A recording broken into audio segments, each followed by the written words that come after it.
அன்பிற்குரிய அல்லாஹின் நல்லடியார்களே, நம்ம கலீம் இஸ்லாமிக் வீடியோவுடைய 60 டேஸ் குரான் சேலஞ்சில் அல்ஹம்துலில்லாஹ் இன்னைக்கு டே 58. அல்லாஹுடைய கிருபையால நம்முடைய இந்த 60 நாள் குரானுடைய பயணம் முடிவுக்கு வரப்போகுது. இன்ஷா அல்லாஹ் இன்னைக்கு சூரத்துல் பக்ராவுடைய 15வது ஐனை நம்ம பார்க்க போறோம். அந்த பாடத்தை பார்க்கறதுக்கு முன்னாடி புது வியூவர்ஸ் யாராவது இருந்தீங்கன்னு சொன்னா, நம்ம சேனல்ல 60 நாள்ல குரானை அலீஃபால இருந்து சுத்தமா டோட்டலா படிக்க தெரியாதவங்களுக்காகவே, அதுவும் சின்ன வயசுல படிக்காம இப்ப பெரிய வயதாகி படிக்கக்கூடிய முதியவர்களுக்கு பெரியவர்களுக்காக இந்த கிளாஸ் நம்ம கொண்டு வந்திருக்கிறோம். அதுல அலிஃப்ல இருந்து அல்ஹம்துலில்லாஹ் இந்த 60 நாள் திட்டத்துல குரானுடைய முதல் ஜுஸ் வரைக்கும் நம்ம ஓடி தரோம். இன்னைக்கு அதுல 58வது நாளா இருக்கு. ஸோ புதுசா நீங்க பாக்குறீங்கன்னு சொன்னா, ஒருவேளை உங்களுக்கு அலிஃப்ல இருந்தே தெரியலன்னு சொன்னா நீங்க டே 1ல இருந்து ஸ்டார்ட் பண்ணலாம். இல்ல எனக்கு ஓரளவுக்கு ஓத தெரியும், ஆனா வார்த்தைகளை ஒன்னா கோர்த்து ஓத தெரியாது, ஒரு சென்டென்ஸா கொடுத்தா என்னால படிக்க முடியாது அப்படின்றவங்க நீங்க பாதி பாடத்துல இருந்து ஒரு டே 20 30ல இருந்து கூட நீங்க பார்க்கலாம். முழுமையாக உங்களுக்கு இது பிரயோஜனமா இருக்கும்னு நான் நினைக்கிறேன். இந்த 60 நாள் சீரீஸ் முடிஞ்சதுக்கு பிறகு இன்ஷால்லா இதை தொடர்ந்து குரான் மேலும் அதிகமான சூறாக்களை இன்ஷால்லா நம்ம தேர்ந்தெடுத்து பயிற்சி கொடுப்போம். அதே மாதிரி முக்கியமாக தொழுகைக்கான பயிற்சியும் இன்ஷால்லா கொடுப்போம். ஸோ தொடர்ந்து நம்ம சேனல்ல ஃபாலோ பண்ணுங்க, உங்களுக்கு அப்டேட் வந்துகிட்டே இருக்கும். வாங்க இன்னைக்கு பாடத்துக்குள்ள போலாம். ஸலவாத் சொல்லுங்க. அஊது பில்லாஹி மினஷ் ஷைத்தானிர் ரஜீம். பிஸ்மில்லாஹிர் ரஹ்மானிர் ரஹீம். அல்ஹம்துலில்லாஹி ரப்பில் ஆலமீன். அல்லாஹும்ம ஸல்லி அலா ஸய்யிதினா முஹம்மதின் வ அலா ஆலி ஸய்யிதினா முஹம்மதின் வ பாரிக் வஸல்லிம். கண்ணியமிக்கவர்களே, 14வது ஐன் முடிஞ்ச அல்ஹம்துலில்லாஹ். 15வது ஐனை இப்போ ஆரம்பிக்க போறோம். வாங்க. யா பனி இஸ்ராஈல் அஸ்குரு يا بني إسرائيل اذكروا نعمتي التي أنعمت عليكم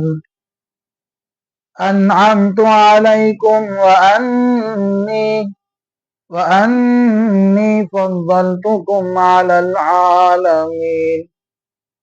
மறுபடியும் ஒரு வாட்டி இந்த ஆயத்து.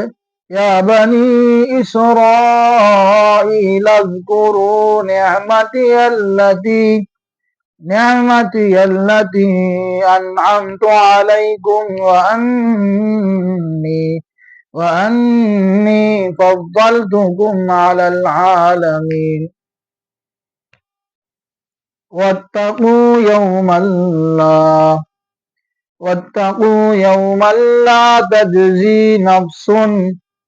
لا تجزي نفس عن نفس شيئا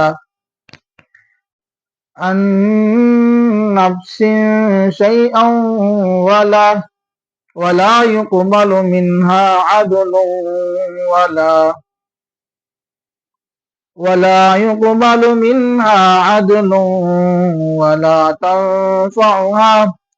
ولا تنفعها شفاعة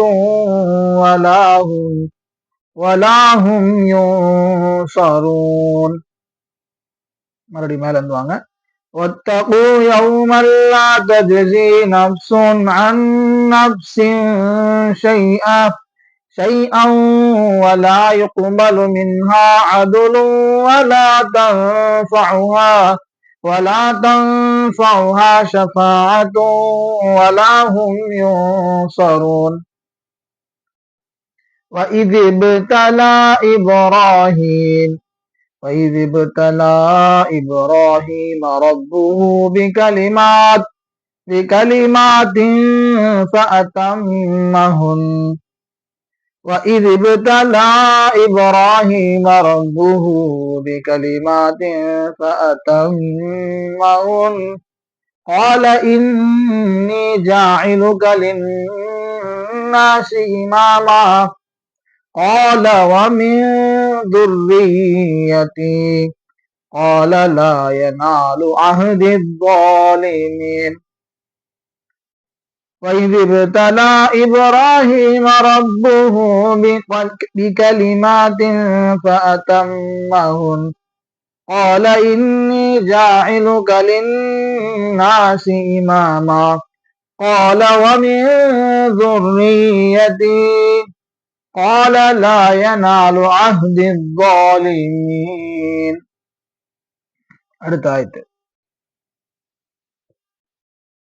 وإذ جعلنا البيت مثابة وإذ جعلنا البيت مثابة للناس وأمنا وإذ جعلنا البيت مثابة للناس وأمنا واتخذوا من مقام إبراهيم مصلى واتخذوا من مقام إبراهيم مصلى وعهدنا إلى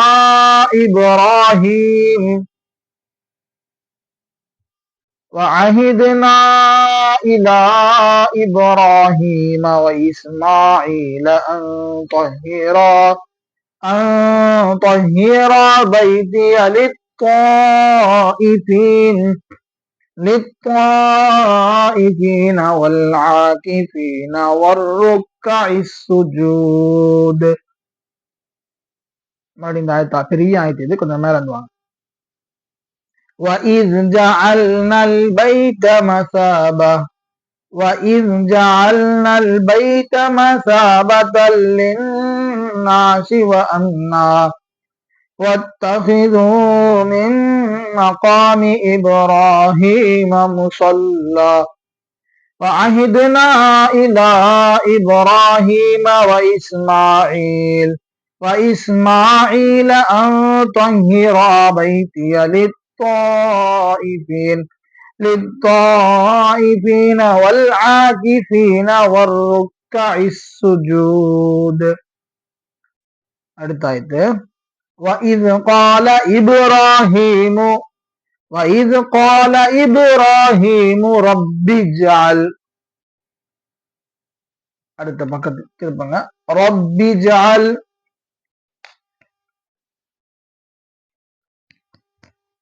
رب اجعل هذا بلدا آمنا وارزق أهله من الثمرات من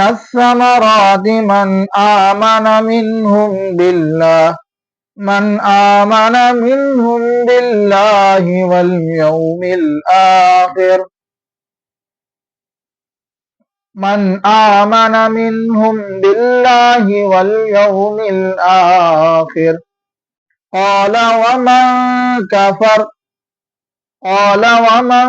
كفر فأمتعه قليلا ثم أضطره إلى عذاب النار وبئس المصير. وإذ يرفع إبراهيم القواعد من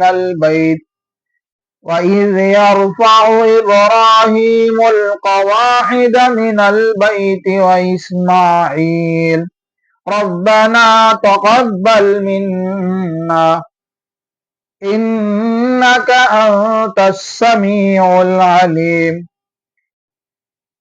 وإذ يرفع إبراهيم القواعد من البيت وإسماعيل ربنا تقبل منا إنك أنت السميع العليم. ربنا واجعلنا مسلمين لك ومن ذريتنا أمة مسلمة لك. ربنا واجعلنا مسلمين لك ومن ذريتنا أمة مسلمة لك وأرنا مناسكنا وأرنا مناسكنا وتب علينا إنك أنت التواب الرحيم وأرنا مناسكنا وتب علينا إنك أنت التواب الرحيم. அடுத்த ஆயத்து ربنا وابعث فيهم ربنا وابعث فيهم رسولا منهم يتلو عليهم آياتك ويعلمهم الكتاب والحكمة ويزكيهم. ربنا وابعث فيهم رسولا منهم يتلو عليهم آياتك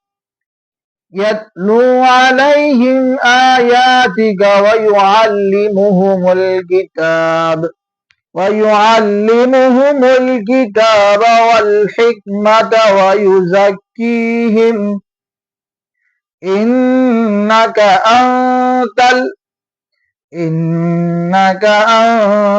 العزيز الحكيم. அல்ஹம்துலில்லாஹ். இதோட 15வது ஐன் முடிந்தது. இன்ஷா அல்லாஹ் இந்த சூரத்து பக்ராவுடைய முதல் ஜுஸு ஆகிய அலிஃப் லாம் மீம் முடியறதுக்கு 2 பக்கங்கள், அதாவது கடைசி ஐன் இருக்கு. இன்ஷா அல்லாஹ் அது முடிஞ்ச பிறகு நம்ம அடுத்த பாடங்களை தொடருவோம். அல்ஹம்துலில்லாஹ். இன்றைய பாடம் நிறைவடைந்தது. இன்ஷா அல்லாஹ் சூரத்துல் பக்ராவுடைய முதல் ஜுஸு நாளையோட முடியுது, 59வது நாள்ல. இன்ஷா அல்லாஹ் 60வது நாளுக்கு நம்ம என்ன பண்ண போறோம், அடுத்து இந்த நம்முடைய இந்த பயணத்தை, குர்ஆனுடைய பயணத்தை அடுத்து எந்த மாதிரி கொண்டு போக போறோம் அப்படின்றத டிஸ்கஸ் பண்ண போறோம். ஸோ கண்டிப்பா தொடர்ந்து பாருங்க. இன்ஷா அல்லாஹ் நம்ம ஏற்கனவே சொன்ன மாதிரி தொழுகைக்கு ஓதக்கூடிய அளவுக்கு உண்டான சிறிய சிறிய சூறாக்களை எப்படி தவறில்லாமல், எழுத்து பிழை இல்லாம, அர்த்தத்துடைய தவறு இல்லாம ஓதணும் அப்படின்றத இன்ஷா அல்லாஹ் நம்ம சொல்லிக் கொடுப்போம். அதை தொடர்ந்து தஜ்வீதோடு இன்ஷா அல்லாஹ் குர்ஆனை எப்படி ஓதணும், தஜ்வீதோட இது வரைக்கும் நம்ம ஓதும் பொழுது தஜ்வீதுடைய சட்டம் சொல்லி கொடுக்காம தஜ்வீதோட முறையில ஓதி கொடுத்தோம். ஆனா இன்ஷா அல்லாஹ் அடுத்த சீரீஸ் என்னன்னு சொன்னா தஜ்வீதோட, யாருக்கு உங்கள குர்ஆனை தஜ்வீதோட கத்துக்கணும்னு ஆசை இருக்கிறோம், இன்ஷா அல்லாஹ் அந்த சட்டங்களோட நம்ம அடுத்து சொல்லி தருவோம். தொடர்ந்து இன்ஷா அல்லாஹ் நம்ம சேனலுக்கு சப்போர்ட் பண்ணுங்க. அல்லாஹ் ஜல்ல ஷானஹு தஆலா நமது அனைவர்களுடைய இமை மறுமை வாழ்க்கையை செழிப்பாக ஆக்கி நீடித்த ஆயுளையும் நிறைவான அமலையும் தந்து பெருமானாரின் மீது உண்மையான மஹப்பத் வைத்து அவர்களின் மீது அதிகம் அதிகம் ஸலவாத் ஓதக்கூடிய நசீபை தந்தல் புரிய வேண்டும் என்று துஆ செய்து இன்றைய வீடியோவை நிறைவு செய்கின்றேன். அஸ்ஸலாமு அலைக்கும் வரஹ்மத்துல்லாஹி வபரகாத்துஹு.